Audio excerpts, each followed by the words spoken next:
Well, it's about that time. It's a time for the IRS train wreck of the week. I asked for a little bit more time today because this is kind of a cool story. I've represented this elderly gentleman, I think he's about 70, for about 10 years now.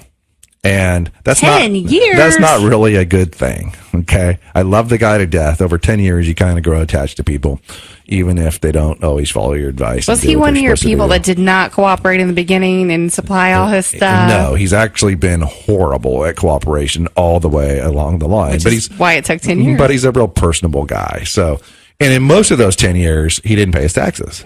Okay. He came into the office with a small tax problem. He probably owed about $50,000, and now it ended up being $242,123. Okay. So he owed about 50 when he came in. 10 years later, it's about 242 because again, he wasn't paying his taxes. He just totally wasn't taking advice. It was kind of like this, hey, Darrin, poor me. And I'm like, guy, you got to get current. I mean, we talk about that on the show all the time.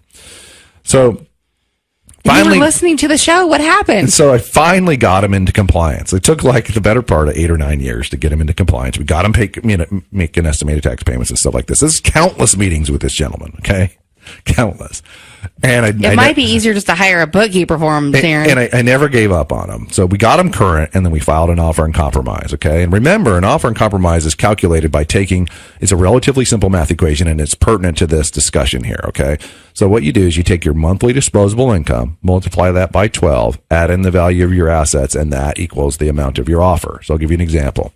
If your monthly disposable income was $100, 100 times 12 is $1,200. Let's assume no assets. You could settle the case for $1,200. Okay. Now, in this particular gentleman's case, when we did that calculation, it came out to about $35,000. Okay. So $35,000 on $242,000 is a pretty good deal. Now, there's an exception to that rule that I explained to you, the monthly disposable rule.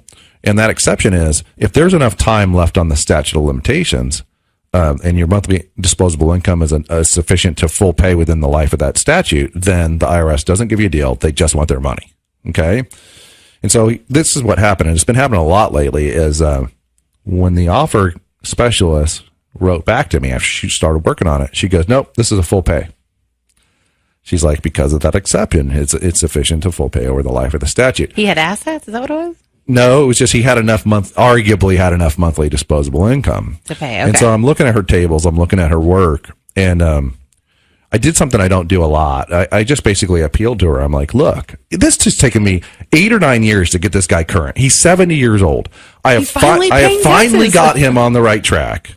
I said, I'm not taking this lying down. We've got to work on this, and we've got to make this better. And sure enough, what I did is I found some problems on the expense side of her equations. And I was able to convince her to make some changes. And long story short, yeah, we had to increase the offer, but not by a lot. It ended up being recommended for acceptance at $36,921.